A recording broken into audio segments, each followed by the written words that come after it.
እሺ ኃያል አምላክ የተባለ ከኢየሱስ ሌላ አለ ወይ ነው ያልከው? ኢየሱስም ኃያል አምላክ አልተባለም። አላልኩም ከኢየሱስ ሌላ አላልኩም። በመጽሐፍ ኃያል አምላክ የተባለ ሰው ላሳይ ነው ጥያቄ መጀመሪያ ስማ።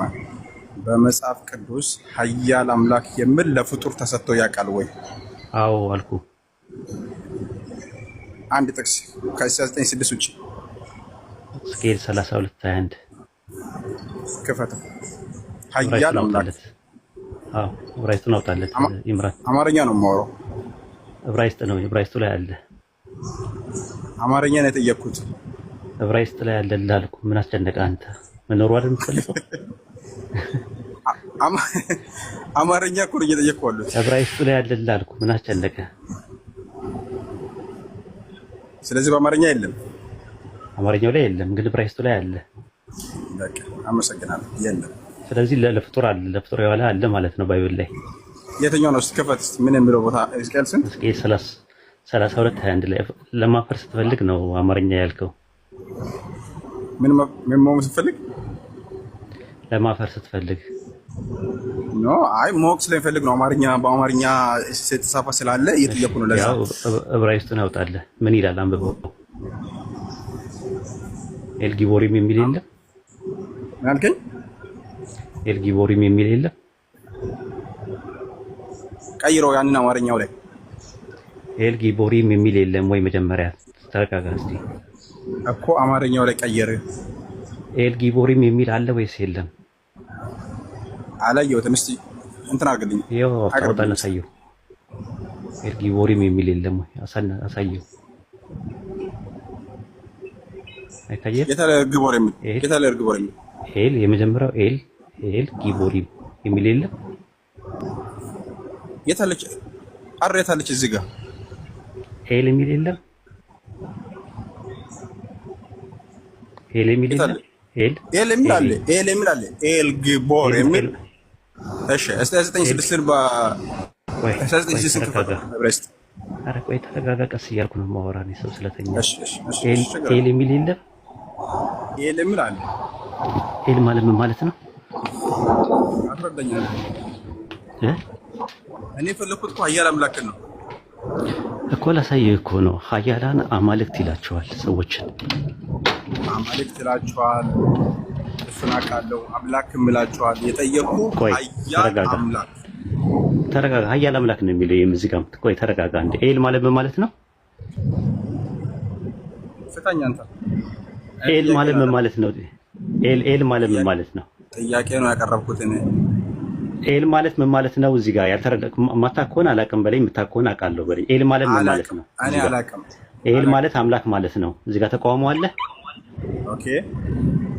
ኦኬ አለ እዚህ ጋር ተቃውሞ። እኔ አምላክ ነው የሚለውን ጥያቄ መች ጠየቁ? ወይድ ላሟላለህ እኮ ነው። አጠቃላይ ላሟላለህ አይደለም አይፈለኩት። ኤል ይኸውልህ ኢሳይያስ 9:6 ላይ ኤልጌቦር የሚል ቃል አለ አይደለ? ኃያል አምላክ ለሚለው ቃል ኤልጌቦር ነው የሚለው የተጠቀመው። ኦኬ አዎ አሁን ኤልጌቦር የሚለው ቃል ለፍጡራን እንደዋለ ሁሉ ማን ነው ለኢሳይያስ 9:6 ላይ ላለው ጻን እንደዋለ ሁሉ በተመሳሳይ ደግሞ ሕዝቅኤል ምዕራፍ 30 ማን ነው ትንቢተ ሕዝቅኤል ምዕራፍ 32 ቁጥር 21 ላይ ደግሞ ለፍጡራን ይውላል ነው ፖይንቱ።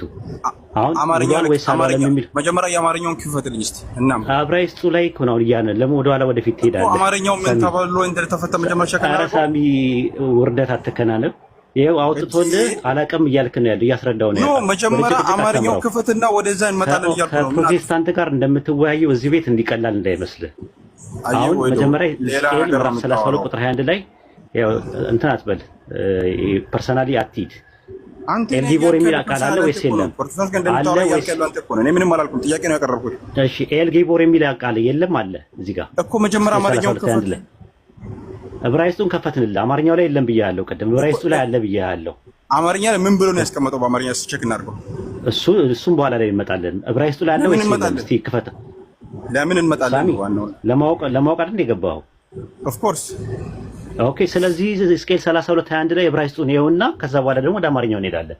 ለሞዳን ትሽቶከለካለህ። አንተ ምን አልክ መሰለህ? ወይድ አይዞህ አትንተባተብ። ችግር የለውም። ሕዝቅኤል ምዕራፍ 32 ቁጥር 21 ላይ ቤት መግባት ማልፈልገው ለምንድን ነው እንደዚህ ነው ቃላቶች ትንተባተባለህ? አይወል ሕዝቅኤል ምዕራፍ 32 ቁጥር 21 ላይ ተረጋጋ። ማከብር ቦርድ ይሻላል። በቃ እኔ ከአንደበት ምንም አላወጣም። አይ ይኸውልህ ልታመልጥ ነው አሁን። ይኸውልህ ሕዝቅኤል 32 21 ላይ በምታወራ ልክ ነው የሆነ ነገር ብናገር ማስቀየማቸው ልጆች ስለሚኖሩ ቃላት እንደዚህ አዳምጣ እንዴ አትንተባተብ ያልኩ ለዛ ነው። ሕዝቅኤል 32 21 ላይ ግባ። ይኸው ፈራ ጥሎ ሊሄድ ነው ይላችሁ ሊፈረጥጥ ነው እንግዲህ እኮ እንደዛ ከሆነ እንዳትሄድ ይቺን ጨርስ እኮ ለምን ነገር የለም። እስኪ 32 21 ላይ ወይ አንዴ መጀመሪያ ተረጋጋ። አትበሳጭ። እኔ ቀስ ብለህ አስረዳኝ፣ እኔ እረዳለሁ። ግን አንተ ኢሞሽናል ሆነ የምታወራው ነገር ኖ አሁን በቃ ወደ ፖይንቱ ግባ። ወደ ፖይንቱ ግባ። አማርኛውን ክፈት እንዴ አትበሳጭ። 32 21 ላይ ዕብራይስጡ ላይ ይላል ብያላልኩም።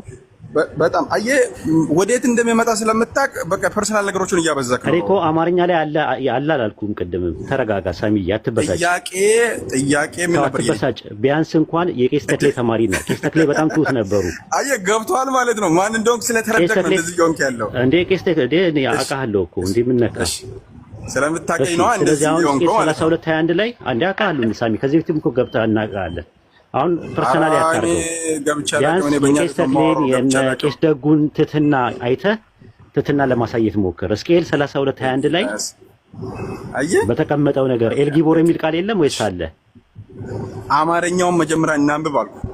ዕብራይስጡ ላይ ቀርቦልሃል። ይሄንን ካልሆነ አፍራሃል ማለት ነው። ፍርት ያምነን። ስለዚህ አማርኛውን ለምን አከፍተው? መጀመሪያ አማርኛው ላይ የለም እኮ አልኩህ እኮ ቅድም እኮ ነገርኩህ። ዕብራይስጡ ላይ አለን ያልኩህ የለም ነው ከሄድኩ ለምን ታነበዋለህ? በቃ ከሌለ ታራል ምንድነው? ስለዚህ ዕብራይስጡ ላይ ያለ ነው ፖይንት እኮ ኤልገቦር የሚል ቃል በቃል እዚህ ጋር ተጻፈማ። አንተም ላገናኝ ነው እያልክ ያለው እዚህ አለ። ይሄው አለ እኮ አልኩህ አለ። ይሄው አለ።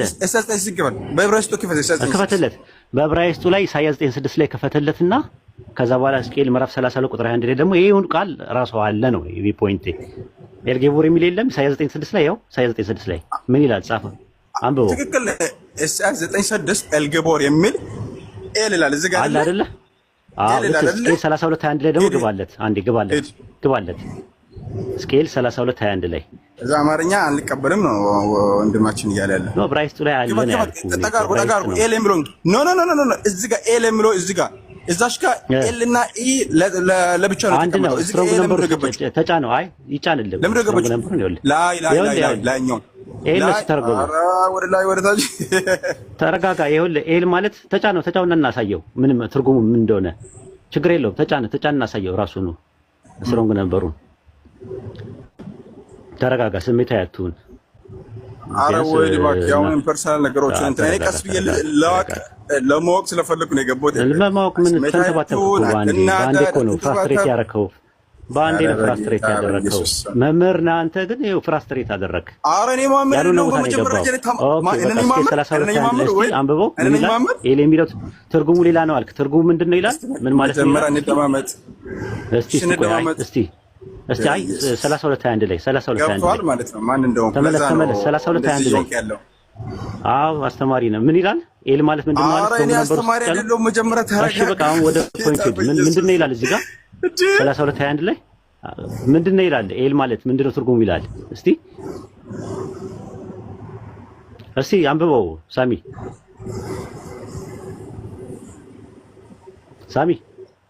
እየጠበቅኩ ነው። ይሄው አለ አንብበው። ምን ይላል? ኤል የሚለው ምንድን ነው ይላል? ስትሮንግ ነምበሩ እሺ ምን ይላል? ወይ አማርኛው ቀይር አንደስ ቼክ አድርገህ እንምጣ። ይሄው በቃ ይበቃል። ቼክ አድርገው ክፈቱት ብለህ እኮ ሲከፈት የለም አልክ። እንደገና ደግሞ ሲከፈት አማርኛ አድርጉልኝ ትላለህ። እሺ ገልብጠው አንዴ አማርኛው ጉልላት ላይ ያለ ስለ ጉሊት ነው የምታወራው፣ ስለ ችርቻሮ ነው የምታወራው። እሺ ስለ ኢንዱስትሪ እያወራን አንተ ጥቃቅንና አነስተኛ ነው የምታወራው። ይበቃል። ደረጃ አይደለም። አቃለው እኔም እኮ ተማሪ ነኝ እኮ ሲጀመር ማምር አይደለም። አጥና ኃያል አምላክ የሚል ሕዝቅኤል 32 21 ላይ አለ አይደለ? በዕብራይስጡ እኮ መጀመሪያ እባክህ የለም አለ ወይስ ኤልጌቦር የሚል አለ? አንተ ያልተረጋጋው እባክህ፣ ኡስታዝ ይቆይ አሁን ኡስታዝ እሺ ይዘናልችንም አለ ያው ተርጉሜዋለሁ። አስቀጥለው በአማርኛ ተተርጉሞላል። እኔ እግዚአብሔር የሚል ጠይቅ ያለው ጥያቄ ምን ነበር? የኔ በቃ እናመሰግናለን። ኃያል አምላክ እግዚአብሔር አምላክ ነው የሚለው ራሱ ቶ እናመሰግናለን። ይበቃዋል አይደል ይምራን? እሺ አይ ይበቃዋል። አታውሩት። ለምን አወረዳችሁት?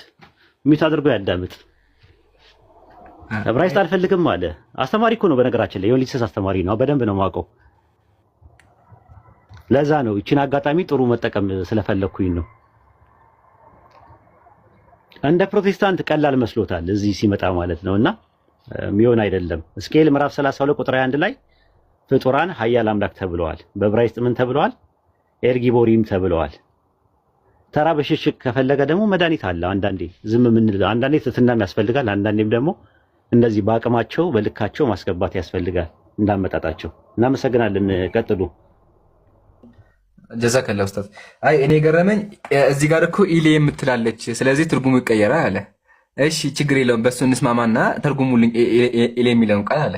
እሺ ወሰድ ነው። እዚህ ጋር ተመልከቱ ኢሌ ይላል። እዚህ ጋር ያኛውም ያው ኢሌ ይላል። ያው እዚህ ጋር ኢሌ ይላል። ያኛውም ሶሪ አይደለም ያው እዚህ ጋር ኢሌ ይላል አይደል? ይሄኛው አይ ተርጉምልኝ አለ። ያ ጎግል ላይ ተርጉሞ ነው አለ። ጎግል ላይ እግዚአብሔር ብሎ አስቀመጠው። ጋድ ይላል እንግሊዘኛ ካልቻ ይታያቸው። እንግሊዘኛው ሊንክ አላችሁ እዩት። ያው ጋድ ይላል። ጎግሉ ግን እግዚአብሔር አለ። ስለዚህ እሱ ምን አለ? እግዚአብሔር የሚል አልፈልግም አለ። ስለዚህ እግዚአብሔር አምላክ አይደለም ማለት ነው። እናመሰግናለን። እግዚአብሔር እንችላለን ማለት ነው። እሺ በግዕዙ ላይ ሰይጣን የዚህ ዓለም ምንድን ነው ይላል? እግዚአብሔር ነው ይላል። ታውቂያለሽ? ይሄንን እኮ ገዢ ማለት ነው አይደለ? እግዚአብሔር ነው የሚለው እኮ እግዚአብሔር ማለት ትርጉሙ ገዢ ማለት ነው። እኔ ምንም አላውቅም፣ ግን ሰይጣን እግዚአብሔር ነው። አዎ ገዢ ነው፣ የዓለም ገዢ ነው። እሺ እግዚአብሔር ነው ይላል። ምን ላድርገው? እግዚአብሔር ነው የሚለው እኮ ሲተረጎም እግዚአብሔር የሚለው ቃል ገዢ ማለት ነው አይደለ? ሁለተኛ ቆሮንቶስ 4:4 ላይ የዚህ ዓለም እግዚአብሔር ነው ማለት ነው። ስለዚህ እግዚአብሔር ነው ግዕዙ እግዚአብሔር ነው ሲለው ልክ ዮሐንስ ወንጌል 1:1 ላይም ቃልም እግዚአብሔር ነበር ሲል ምን ማለት ነው ትርጉሙ?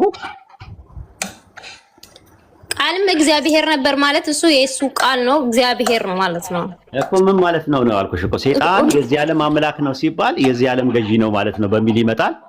ኢየሱስም አምላክ የተባለበት ገዢ በሚልም ተመቷል። ተመሳሳይ ነገር ነው። ዘፍጥረት 49:11 ላይ እንደገና ደግሞ ትንቢተ ሚልክያስ ምዕራፍ 5 ቁጥር 2 ላይ የተለያዩ ጥቅሶች ዘኍልቍ 24:17 ላይ የመሳሰሉ ጥቅሶች ላይ ኢየሱስ ምን ተብለዋል? ገዢ ይመጣል ተብለዋል። ሰይጣን የዚህ ዓለም አምላክ የሚለውንም የዚህ ዓለም ገዢ በሚል ከፈታሽው፣ እግዚአብሔር ነው ሲባል ደግሞ ገዢ ነው በሚል ከፈታሽው ዮሐንስ ወንጌል ምዕራፍ 1 ቁጥር 1 ላይ ቃልም አምላክ ነበረ ቃልም እግዚአብሔር ነበረ የሚለውን ገዢ በሚል መፍታት ይቻላል። ለምን? ሰይጣን ዳቢሎስ ራሱ ማን ነው? ይሁዳ ራሱ ዳቢሎስ ተብሏል። ግን ዮሐንስ ላይ ያለው ቃል ከጥንት ጀምሮ ኢቭን ራሱ እግዚአብሔር ብንለው ራሱ ከጥንት ጀምሮ ያለ ነው። ሰይጣን ግን ከጊዜ በኋላ የተፈጠረ ነው። አዎ ጥሩ። ከጥንት ጀምሮ ነበር የነበረው። መቼ ነው ጥንት የሚለው? ያንን ነገር በመጀመሪያ ማለት ነው። በቃ መጀመሪያ ምንድን ነው? ያ መጀመሪያ መቼ ነው? መጀመሪያ ሲል ኖ አጻጻፉ ነው እንጂ እግዚአብሔር ዘመን የለውም። ያኒ እኮ በመጀመሪያ ሲል የትኛውን ነው መጀመሪያ ብለው ሪፈረንስ የሚያደርገው ነው። ያንን መፍታት የምትችይው አንደኛ ዮሐንስ መልእክት ምዕራፍ 1 ቁጥር 1 ላይ ነው። አንደኛ ዮሐንስ መልእክት ምዕራፍ 1 ቁጥር 1 ላይ ስለ ሕይወት ቃል ከመጀመሪያ የነበረውና የሰማነው አለ። ሲሰማ የነበረ ቃል ነው አለ። ከጥንት ጀምሮ የነበሩ ነቢያት ስለ መሲሁ የተናገሩት ቃል አለ። ያንን ቃል ነው በመጀመሪያ ቃል ነበረ እያለ ያለው እንጂ ከዘፍጥረት በፊት ነበረ የሚል ነገር አንድምታ አያስይዘንም። ያ ቃል በማን ዘንድ ነበረ ሲባል በአምላክ ዘንድ ነበረ ይላል። አንቺ እንደምታስቢው ያ ቃል አምላክ ከነበረ ፐርሰን ከነበረ ያ አምላክ ከአምላክ ዘንድ ነበረ እንደዛ ብለሽ ነው የምታምኚው? አምላክ ዘንድ ነበረ። አዎ በአካል ደረጃ ሶስት ናቸው እኮ ስንት አምላክ ነው የነበረው? የትኛው አምላክ ነው? አንድ ምንነት ያላቸው ሶስት አካላቶች ናቸው። ቃል፣ አብ፣ መንፈስ ቅዱስ ተብሎ ይጠራሉ። ኦኬ ኑ እንፍጠር ምናምን ይለለ ኑ እንውረድ ምናምን የሚለው ኦኬ በቃ በጣም አሪፍ። ዘፍጥረት 11:6 ላይ ያወጣላት ኑ እንውረድ የሚለውን እና ማን እንደሚናገር ለማን እንደሚናገር እስቲ እንይ። ዘፍጥረት ምዕራፍ 11 ቁጥር 6 እና 7 በጣም አሪፍ ጥቅስ ነው የጠቀሽው። እንግዲህ ወደዛ እንሄዳለን ማለት ኦኬ። እሺ ላመበላት እግዚአብሔርም አለ እነሆ እነሱ አንድ ወገን ናቸው፣ ለሁሉም አንድ ቋንቋ አላቸው። ይህንንም ለማድረግ ጀመሩ። አሁንም ያሰቡትን ሁሉ ለመስራት አይከለከሉም ማለት። ተቀጥል ኑ እንውረድ።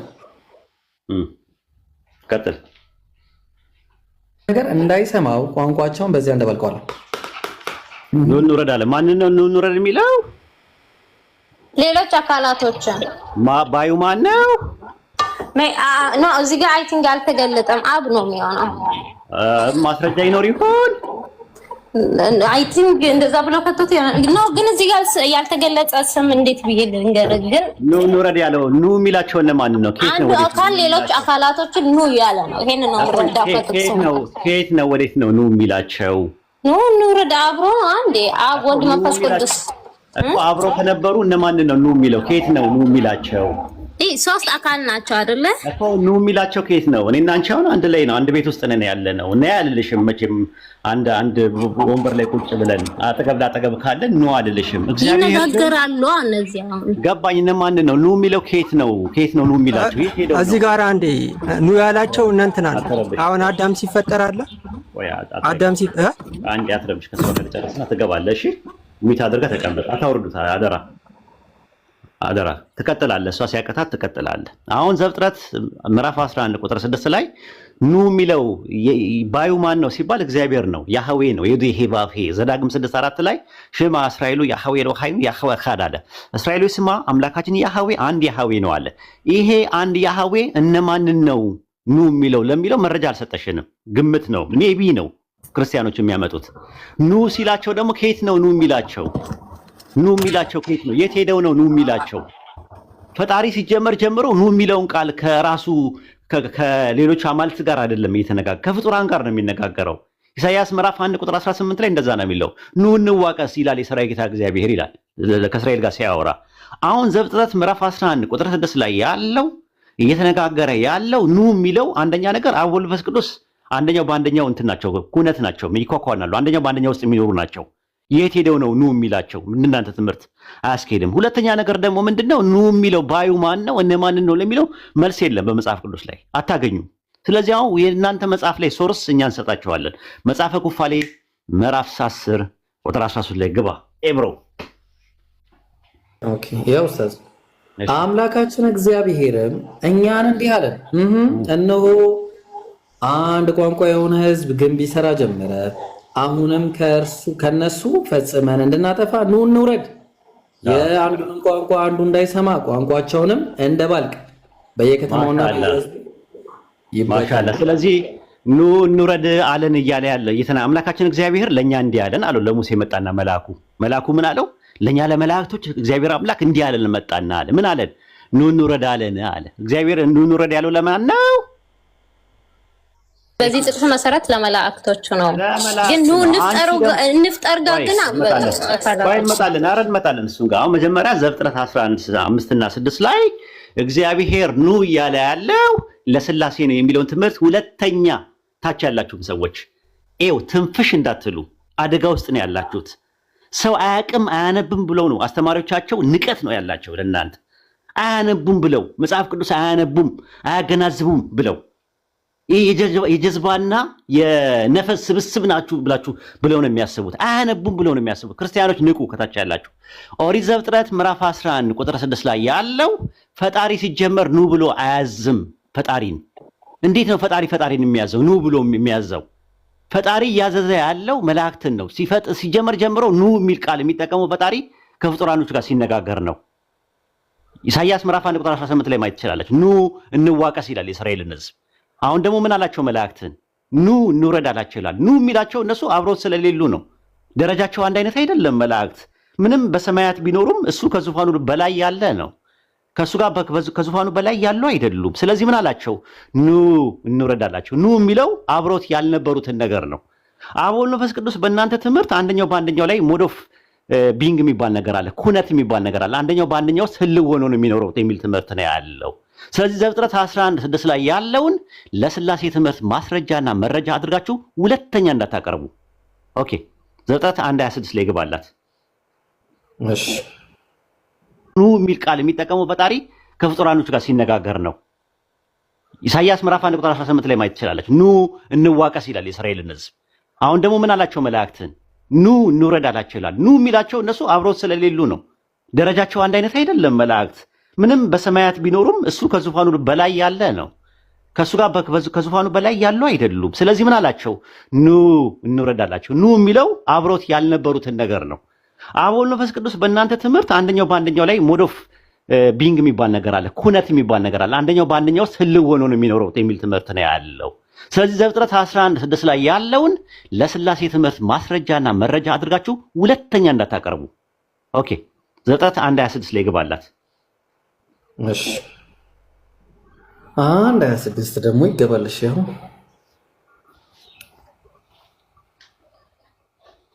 ይሄው ኡስታዝ እግዚአብሔር አምላክም አለ ልካችን እንደ ምሳሌያችን እንስራ። ያው እንትን ብለውታል። ልቀጥል ኡስታዝ ወይስ ይብቃ? ችግር የለውም። አይ እዚሁ ችግር የለውም። አሁን እግዚአብሔር አምላክ እግዚአብሔርም አለ ይላል። ባዩ ማን ነው? ይፍናል እግዚአብሔር ለማን ነው ያለው? ለሌሎች አካላቶች። አንዱ እግዚአብሔር ራሱን በሶስት አካል ገልጸዋል እኮ ሶስት ናቸው። አብም እግዚአብሔር ነው፣ ወልድም እግዚአብሔር ነው፣ መንፈስ ቅዱስም እግዚአብሔር ነው። አሁን ምንድነው ከኤፍናን መረጃው ከኤፍናን መጣ እንዳልባል መረጃ ደግሞ ኤፍናን ትሰጠኛለህ። እግዚአብሔር እየተነጋገረ ያለው ከነማ ጋር ነው? እዚህ ጋር በዚህ ጥቅስ መሰረት ማስረጃ ስትይኖር ይሆን? እንፍጠር ነው አይደል የሚለው ፈጣሪ ያኒ አብ ወልድ መንፈስ ቅዱስ። ችግር የለውም ግን እነማንን ነው? ሌላ አካላቶችን ሌሎች አካላቶችን ማስረጃ ይኖረውን እስቲ ኑ ማለት እዛ ጋር እንፍጠር ሲል ሌሎች አካላቶችን ከሌ የሚባሉ አካላቶች እንደሆነ ማስረጃ ይኖር ይሆን? ቃል አለ አይደለ እኮ ዘፍጥረት የእግዚአብሔር መንፈስም አለ የእግዚአብሔር ቃል ወይ ደግሞ ልጅም አለ አይደለ? ዘፍጥረት 1:26 ላይ ያለውን የአዲስ ኪዳን ነቢያትና የአዲስ ኪዳን ሐዋርያትና የብሉይ ኪዳን ነቢያት ለወልድና ለመንፈስ ቅዱስ የሰጡበት ጥቅስ ይኖር ይሆን? እግዚአብሔር እንፍጠር ያለው ለከሌ ነው ብለው የተናገሩበት ማስረጃ ይኖር ይሆን? እንደው ግምት እንዳይሆንብኝ፣ ስፔኩሌሽን እንዳይሆንብኝ። መጽሐፍ ቅዱስ እንትን ነው ይሄ ሰፊ ነው አይደለ? ከዛ ውስጥ ነው ኦልሬዲ ቃል አለ። እኛ ደግሞ ማስረጃ እናምጣ። ሶስት አካላቶች እንዳሉ የለም፣ በቃ የለም። እኔ የምነግርሽ አንድ ሺህ ዓመት ማን ነው እንፍጠር የሚለው ማንን ነው እኮ እነግርሻለሁ እኮ ነኝ። እኛን ደግሞ እነግርሻለሁ። አሁን አንቺ ማምጣት ካልቻልሽ ምንድነው? አንቺ አፈርማቲቭ ነሽ፣ እኛ ኔጌቲቭ ነን ያለ ነው።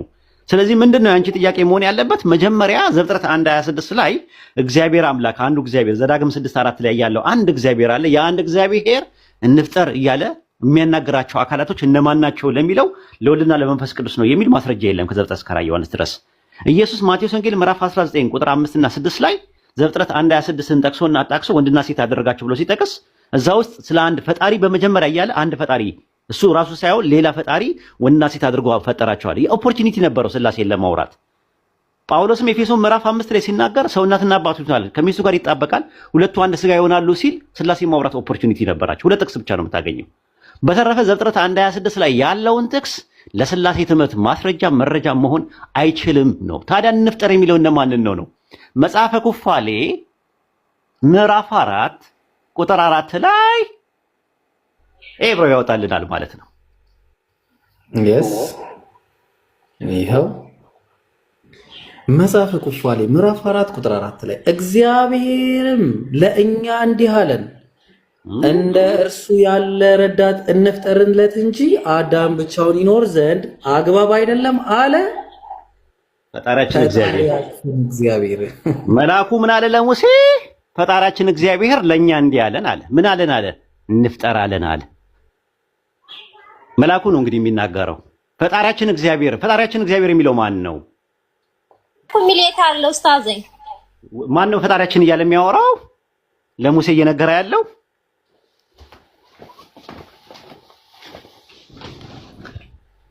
ማን ነው እየነገረ ያለው?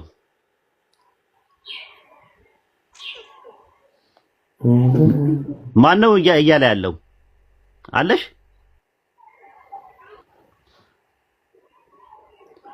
ፈጣሪያችን እያለ የሚያወራው ለሙሴ ማን ነው? የሉም ማለች ከታች በቃ ልቦ አምኗል ኡስታዝ። ኖ አይ ተጋቀጥሩ ኡስታዝ ኖ ቆይ አሁን እንፍጠር እያለ ያለው ማን ነው? ፈጣሪያችን ለኛ እንዲህ ያለን እያለ ያለው መልአኩ መሆኑን ደግሞ ማስረጃ እንስጥሽ። መጽሐፈ ኩፋሌ ምዕራፍ 1 ላይ ክፈትላት። መጽሐፈ ኩፋሌ 1 የለኝም ኡስታዝ ይቅርታ። አንድ ሰው ካለ ወይ ኦኬ። መጽሐፈ ኩፋሌ ምዕራፍ 1 እኔ ላንብብላት። ምዕራፍ 1 ቁጥር 25 ላውጣ አንዴ። እሺ እንደዛ ከሆነ አንተ ከሌለ 80 ዱ እሺ 80 ዱ አስቸገርኩ። ምን ይደረግ ኡስታዝ? ዳራራ 80 ዱ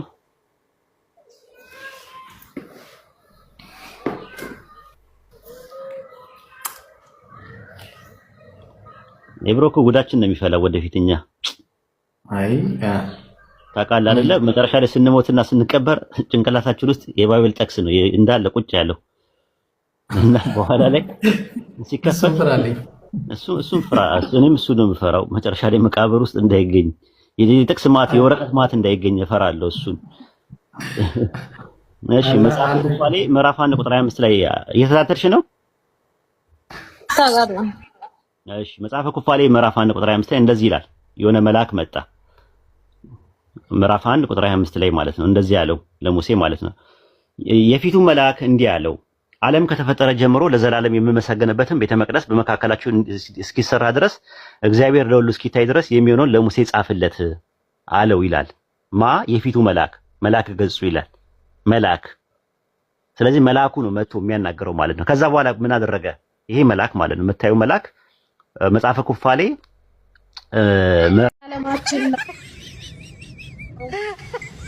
እሺ ኢየሱስ ጌታ ነው ስትይ ማለት መግቢያ በራችን ነው። ያለ ኢየሱስ ጌታ የለም ሌላ።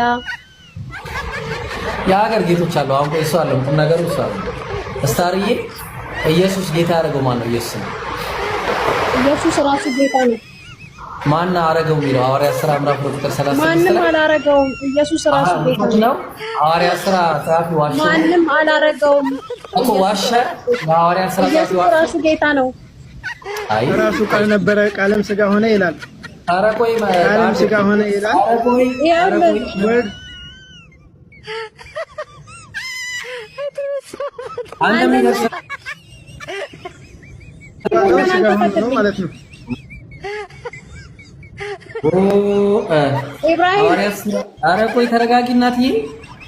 አቸኩይ አንድ ጊዜ እሺ የኔ እናት አንዴ ግድ የለሽ እንስማማ። ምን አጫጫው ምን አለ መሰለሽ እንግዲህ የእናንተ የሰቀላችሁትን ኢየሱስን እግዚአብሔር ጌታም ክርስቶስም እንዳደረገው ይላል። ማን ነው ጌታ ያደረገው? ማን አደረገው ይላል? እግዚአብሔርም ጌታ ክርስቶስ እንዳደረገው ምን እያላቸው ነው? አውቃል? ምንድን ነው ያለው? እስቲ ንገረኝ። ማን አደረገው ይላል? እሱ እንመጣለን። ምን እያላቸው እንደሆነ አንብበዋ። እሺ አንብበው፣ ቀጥል። እና ነው አንዴ ማን አደረገው ይላል? ኢየሱስን ጌታ ያደረገው ማን ነው ይላል? እግዚአብሔር ጌታ ያደረገው ጌታም ክርስቶስም እንዳደረገው ገባኝ። ማን ያደረገው? የእስራኤል ወገን ሁሉ በእርግጥ ይወቅ። ማን እንዳደረገው ነው በእርግጥ የሚያውቀው? እግዚአብሔር ጌታ ክርስቶስም እንዳደረገው እኮ። ቆይ ማን ያደረገው ነው? ማን ነው አረጋው? እግዚአብሔር ልንገርህ። ቆይ ማን አደረገው ብለህ አትጠይቀኝ ድጋሚ። ልንገርህ ለምን እንደዛ እንዳለው ጻፊ። ጥሩ። እኔ ደግሞ ጥያቄን አንቺ አታስተካክልኝም እናቴ። ኢየሱስን ጌታ ያደረገው ማን ነው? ማንም አላደረገውም። እሱ ራሱ ጌታ ነው። ኡስታዝ ምን አልክ? እዚህ ጋር ኢየሱስን እግዚአብሔር ጌታም ክርስቶስም እንዳደረገው ይላል። አድራጊው ማን ነው? ተደራጊው ማን ነው? በዚህ ጥቅስ መሰረት ከዛ የእስራኤል ወገን ሁሉ በእርግጥ ይወቅ። ችግር የለውም። እሱ አይደለም ነጥቡ። እዛው ላይ ነጥቡ ይሄ ነው። ይሄንን ይሄንን እኮ የጻፈው ጸሐፊው አይሁዳውያኖች እንዲረዱት ስለፈለገ ነው ይሄንን ያለው። ገላትያ 5:19 ላይ የመንፈስ ፍሬ መረጋጋት ነው። ራሱ ትዕግስት የሚባል ነገር አለ። ጋል ብለሽ አታውሪ፣ ስታውሪ ማለት ነው። ሐዋርያት ሥራ ምዕራፍ 2 ቁጥር 36 ላይ እግዚአብሔር ኢየሱስን ጌታም ክርስቶስም እንዳደረገው ይላል። አድራጊው ማን ነው? ተደራጊው ማን ነው? ጥያቄ ቁጥር 1 መልስ ካንቺ። እግዚአብሔር ጌታ ክርስቶስ እንዳደረገው የእስራኤል ወገን ሁሉ በእርግጥ ይወቅ። አስታርዬ ቀስ ብለሽ ተረጋግተሽ እኔ በእድሜ ዘመኔ ሁሉ ያነበብኩት ቃል ነው ይሄ ቃል። ባይዘው መንፈስ ካላበራላችሁ ይሄንን ልታውቁት አትችሉ። ፍቅር የለም ትጸልይልናለሽ። ራሱ ፕሮቴስታንት መንፈስ ቅዱስ ይሄንን ካላወራላችሁ ያብራልን እንዲያብራልን ነው ይሄን ልታወሩት አትችሉም። አሁን አንተ እንደ ጽሁፍ ነው እያነበብኩ ያለው፣ እኔ ደግሞ እንደ ህይወት ቃል ነው የማየው። የመንፈስ ፍሬ መንፈስ ቅዱስ ያለበት ሰው ረጋ ይላል። መንፈስ ቅዱስ በጣም የተረጋጋ ነው። እሺ ከዚህ በላይ እንዴት መረጋጋት አላለም? ቶንሽ ተፈጥሮሽም ሊሆን ይችላል አላውቅም፣ ግን በጣም አንደኛ ትጨዋለሽ፣ ሁለተኛ ኦቨርላፕ ታደርጊያለሽ፣ ትደራረቢያለሽ። ሶስተኛ ነገር ደግሞ ነጥቡ ላይ አተኩረሽ አይደለም የምታወሪው። ነጥቡ ላይ ነው ያተኮርኩት። እሺ ሐዋርያት ሥራ ነጥቡ እግዚአብሔር ጌታ ክርስቶስን እንዳደረገው የእስራኤል ወገን ሁሉ በእርግጥ ይወቅ። ስወድሽ እሺ ሐዋርያት ሥራ ምዕራፍ 2 ቁጥር 36 ላይ ኢየሱስን እግዚአብሔር ጌታም ክርስቶስም እንዳደረገው ይላል። አድራጊው ማን ነው? እዚህ ጋር በዚህ ጥቅስ መሰረት ጸሐፊው ምንድን ነው ያለው? ያው ይሄን ቃል እኮ የእስራኤል ወገን ሁሉ በእርግጥ ይወቅ። እሺ በቃ አሁን ጸልይልን እስቲ ለኛ አሁን ጸልይልን። እኔ በጣም አድርጌ ነው በኢየሱስ ስም አይናችሁ ይከፈት። አሜን በሉ። አይናችሁን ይክፈተው። የሄዳችሁበት መንገድ በጣም ጥሩ ላይ ነው ያላችሁት።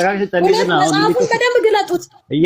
ለዚህ ህዝብ እንዳይሞት ይሄ ህዝብ እንዲህ ዝም ብሎ እንዳይሞት እናንተን እግዚአብሔር አስነስቷችኋል። እግዚአብሔር አደራ አለባችሁ። በጣም ትክክል ናችሁ። ዋይዘው ከኔ ጋር ለመከራከር አይደለም የገባችሁ፣ የእግዚአብሔርን ዓላማ ይዛችሁ ነው የገባችሁ። እንደናንተ አይነት ሰው ስለሚነሱ ማለት ነው። መዳን በጌታ በኢየሱስ እንጂ ከዛ ውጭ ሌላ የለም፣ ሌላ ዳኝ የለም። ሌላ የእግዚአብሔር መንግስት ወይ የአላህ መንግስት የሚያስገባ መንገድ የለም። መንገዱ ኢየሱስ ብቻ ነው። ምክንያቱም ኢየሱስ ምን አለ? እኔ ህይወት፣ መንገድ፣ እውነት ነኝ፣ ከኔ በቀር የሚመጣ ቢኖር አይችልም። ሌላው ገደል ነው ማለት ነው። ኢየሱስ የሌለበት ህይወት ሌላው ሞት አለበት ማለት ነው። መንገዱ፣ እውነቱ፣ ህይወቱ እኔ ነኝ። that's why እኔ ደግሞ ሌላ ቃል ልስጥክ። አንደኛ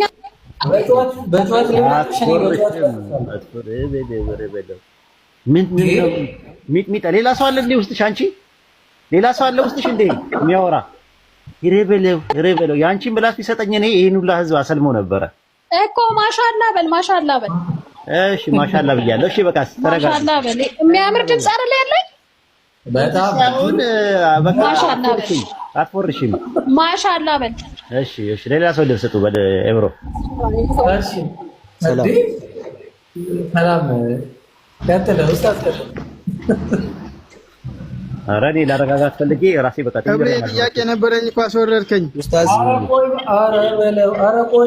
ኧረ ዲሲፕሊን ይኑራችሁ። ኧረ እባካችሁ ሰረኛ ሻልክም እኮ ነው። ኧረ ቆዩ። እሺ ኧረ ያለው ማን ነው? ምን ሆናችሁ ነው? ቀጥሉ። ጠጅ ቤት አደረጋችሁት እኮ። ጠጅ ቤት ነው ሁሉም ሰው የሚያወራው። ቅድምም አንድ ጥያቄ ስጠይቅ ሰምቻለሁ። ሉቃስ ማን ጻፈው ስትል ነበር። መጀመሪያ የጋኒን መጽሐፍ ማን እንደጻፈ ስታብራራላቸው ነው ያንን መጠየቅ ያለበት። በቃ እኮ የካከልኝ ለካከለው ሆነ አንጻራዊ እያረጉ እንዴት እንደሆነ እኔ እንጃ፣ አልተግባባንም። እሺ በቃ አትመልስም፣ አቅቷል።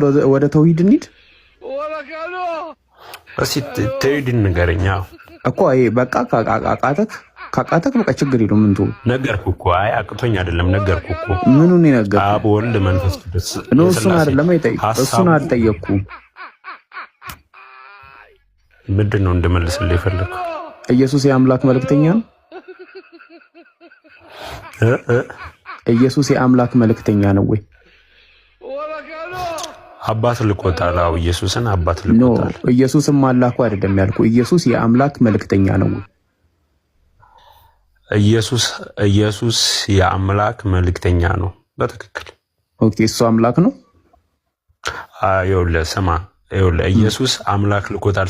ስጋ ገንዘብ ባረገው ስጋ ነው። ገንዘብ ባረገው ስጋ ላከው። እሱን እናውቃለን። አሁን እኮ ኢየሱስ አምላክ ነው።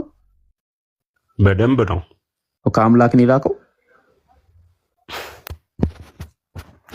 የሆነ ደጋግመህ ስትጠይቀኝ ይሰለችኛል። አታሰልችኝ። እኔ ያው ትንሽ ሾጥ ያደርገኛልና ትንሽ በወደ ሰፊነት ለመታገስ ሞክር። አምላክ ልኳል። አምላክን ላከ እኮ አላልኩም። ስጋን ገንዘቡ ባረገው። ኦኬ አምላክ ምንን ሊላከው? አምላክ ስጋን ገንዘቡ ባረገው። አምላክ ወደ ምድር ምንድነው የላከው? በቃ ዙሪያ ጥምጥም አትሄድ። ይሄን እንመልስና ጨረስ። ፍጹም ሰው ፍጹም አምላክ። ኦኬ ያ ከላይ የላከው አምላክ ራሱን የላከው ወይስ ሌላ አምላክ ነው የላከው? ራሱ። ኦኬ አብ ነው የመጣው ወደ ምድር። ያ ይኸውልህ በአንደኛ ዮሐንስ ላይ ኖ ራሱን የመጣው አልከኝ። አብ ነው የመጣው ወደ ምድር። አይ እኔ እኮ ይኸውልህ እኮ መጀመሪያ ሳትረዳ እኮ ሌላ ጥያቄ ውስጥ አትግባ። ምንድን ነው ያልተረዳሁት? እስኪ ምንድን ነው አልተረዳም ብለህ የፈራው ነገር ጠይቀኝስ። ምንድን ነው ያልተረዳሁት? ይኸውልህ ስማ፣ ምንድን ነው ያልተረዳሁት? ያልተረዳሁትን ንገረኝ መጀመሪያ። ምዕራፍ 1 የዮሐንስ ወንጌል ምዕራፍ 1 ላይ ምን ይላል? ኖ ያልተረዳሁትን ንገረኝ። ይሄንን ስራ አልተረዳህ ከሆነ ያልገባው በለኝ። ከዛ እኔ እንደተረዳሁት ልንገርህ። ይኸውልህ እኮ ነገርኩህ እኮ። ምንድን ነው ያልተረዳሁት? ይኸውልህ አባት ስጋን ገንዘቡ ባረገው ልጁን ላከው አልኩህ እኮ። አገባኝ፣ እሱ ገብቶኛል። በቃ ከተረዳ ማማንን ላከው አትበለኛ እኮ። አይደለም አሁን እኔ የጠየኩት ጥያቄ አንተ አሁን የምታምነው ምንድን ነው? አብ አንድያ ልጁን ስጋ ገንዘቡን ባደረገው አምላክ ወደ ምድር ላከው አይደል? በቃ እኮ አይኑ እኔ አሁን የጠየኩህ አሁን ገብቷል። ትንሽ አሁን አይምሮ መጠቀም ጀምራል። እሺ ቀጥል። ለዛ ነው ቀለል ያለኝ። እስቲ አንተ ደግሞ አሁን አይምሮን ተጠቀምና አሳየን። ጎሽ አምላክ ወደ ምድር የላከው ምንድን ነው? በቃ ቀላል እኮ ምን እንደላከ ንገረን። ወደ ምድር መልሱን እኮ መልሰከዋል እኮ ንገረና ድገምልን። ወደ ምድር ምንድን ነው የላከው? ስጋን ገንዘቡ ባረገው ልጁን ላከው አልኩህ እኮ። ኖ ምንድን ነው ማንና አይደለም ያልኩህ። ምንድን ነው የላከው ወደ ምድር? እስቲ አይምሮን ተጠቀም። ፍጹም ሰው ፍጹም አምላክን። ኦኬ ፍጹም አምላክ ፍጹም ሰው የሆነው ይሄ ፍጹም አምላኩ ራሱን ነው የላከው ወይስ ሌላ አምላክ ነው የላከው? ፍጹም ሰው ፍጹም አምላክ እኮ። ይሄ የተላከው ከላይ የላከው አምላክ ራሱን የመጣው ወይስ ሌላ አምላክ ነው የላከው? ወደ ፍጹም ሰው ፍጹም አምላክ ላይ እኔ እሱን አልጠየቅኩም። ከላይ አምላክ ላከው ያልከውን ይሄ ፍጹም ሰው ፍጹም አምላክ የተባለ ምን ማለቱ ነበር? ኖ እሱን አይደለም የጠየቅኩኝ። እሱ አይደለም የጠየቅኩኝ። ላከው አምላክ አለ አይደለ? አብራራለሁ ወደምችለው ሲሄድ ስለ አይኑ ነው ትላለህ። ስለዚህ ምንድነው ልታስረዳኝ የምሞክረው? ኢየሱስ አምላክ ነው የሚለው ልታሳየኝ እኮ ነው አይደለ? ሌላ ምንም አይደለም። ኢየሱስ አምላክ ነው። ታዲያ አምላክ አይደለም እንዴ? እኮ እኔ እሱን አይደለም የተከራከርኩ። አምላክን የላከው አምላክ ራሱን የላከው ወይስ ሌላ አምላክ ነው የላከው? ይሄ እኮ ነው ጥያቄ። ለምን ጥያቄውን አትረዳ? እስኪ አንጎልን ተጠቀም ለትንሽ ሰከንዶች። አንተ ተጠቅመዋል መጀመሪያ አንተ አልከኝ። አየህ አሁን አንጎልን ተጠቀምክ ስትለኝ ከዛ ደስ አለኝ። እስቲ አንተ ደግሞ ደስ አሰኘኝ። አንጎልን እኔ እኮ መለስኩልህ እኮ። ከዚህ በላይ ምን ልለው አይደል? እኔ ጠየቅኩህ አምላክን ሲል ከራሱን ላከው ወይስ ሌላ አምላክ ነው ላከው? ይኸውልህ ስጋን ገንዘቡ ባደረገው እሱን አልጠየቅኩህም። በቃ ሌላ ምንም ልነግርህ። በቃ ጥያቄ ጠይቅ፣ ችግር የለውም። ምንድነው ጥያቄ? ኦኬ የጋኔን መጽሐፍ ማን ነው የጻፈው? ኦኬ ምዕራፉን ነው የፈለግከው? እስቲ ማን ነው የጻፈው? ሰሃቦች ነው የጻፉት። ሰሃቦች እነማን ናቸው? ኦኬ ኢምሩ መረጃ ትሰጠዋለህ? ለምን እንጃ አልሰማሁም። መጀመሪያ ቁርአንን ማን ነው የጻፈው? ሰሃባዎች አልኩክ። ሙሉን የጻፉት ማን መረጣቸው? መረጣቸው ማለት እንዲጽፉት ማለት ነው። ቁርአን እንዲጽፉት ማን መረጣቸው? እሺ ቀጥል ይምሩ። ነብዩን ማን መረጠው? ነብዩን ደግሞ አላህ ምሳሌ ምን አላቸው መሰለ? አላህ እንደመረጠው በማስረጃ በምን አለ? አላህ እንደመረጠው ከቁርአን ውጪ ማስረጃ አለ? ኦኬ ስለዚህ የፈለግከው አንተ ነብዩ አላህ እንደመረጣቸው ነው አይደለ? ኦኬ ምክንያቱም አሁን አንተ ልትለኛ አይደለም። አንዴ እዚህ ጋር አቁማል። ርዕስ እየቀየርክ ነው። አየህ መጀመሪያ ጥያቄ ቁርአንን ማን ጻፈው ነበር። አየህ አሁን ቀየርከው። ለማንኛውም ብዙ ማስረጃዎች አሉ። አንደኛው ማስረጃ ጥቀስ። ለምሳሌ ዘይድ ምን አለ አይተህ ከሆነ ነብዩ ሰለላሁ ዐለይሂ ወሰለም ጠርተውኝ ይጽፍ ነበር። ነዘል አለይሂ ሸይኡን ቁርአን ከወረደላቸው ይጠሩኝና ጻፍልኛ እጽፋለሁኝ አለ። ስለዚህ የጸሐፊ ምሳሌ ዘይድ አለ። ብዙ ሰሃቦችም አሉ። ቁርአን በብዙ ሰሃቦች ነው የተጻፈው። እሺ አንደኛ ወረደ እንዴ ተመለሰ ወገኔ። ስለዚህ ዘጋን። አሁን ደግሞ ቁርአንን ነብዩ ሰለላሁ ዐለይሂ ወሰለም ትክክለኛ ነብይ መሆናቸውን አላህ ማዘዙ በመናቀለን ከሆነ ግባና ልስጥክ። አምላካችን ቁርአን ላይ ምን አለ? ሙሐመድ ረሱሉላህ አለ። ሙሐመድ የአላህ መልእክተኛ ናቸው አለ። አምላካችን ራሱ የቁርአን ባለቤት ነብዩ የኔ መልእክተኛ ናቸው። ወማ የንጢቁ አኒል ሀዋ ከራሳቸው አይናገርም አሉ። ስለዚህ ነብዩ ከራሳቸው እንደማይናገር አምላካችን ነገረ። አምላክ እንደነገረ በምናወቅ ግባና ደግሞ ላሳይ አምላክ እንዴት እንደነገረኝ ቁርአን ያላህ ቃል እንደሆነ ደግሞ አሳምንሃለሁ ማለት ነው። አያቸው ስቴፕ ባይ ስቴፕ ሙሉ እነዚህ ሀግ መመለስ እንችላለን። ግን ያሳቀኝ እንጃ ማለት ነው። አንጎልህን ተጠቀም ስትለው አንተ ተጠቀም ይላልና እከክልኝ ልከክልህ ወይም ደግሞ ኡስታዝ የሚላት አብደሃል ሲባል አንተም አብዳሃል እንደሚባለው ማለት ነውና የራሱን እብደት ከመከላከል ይልቅ የራሱን እብደት አምኖ አንተ አብዳሃል እያልን ያለውና ይገርማል። ብቻ ብለናል ያ ጀማ እነዚህን አምላኮች ኢላ የውሚል ቂያማ ከመጽሐፍ ቅዱስም ሆነ ሎጂካሊ ሊያስረዳ የሚችል አካል የለም።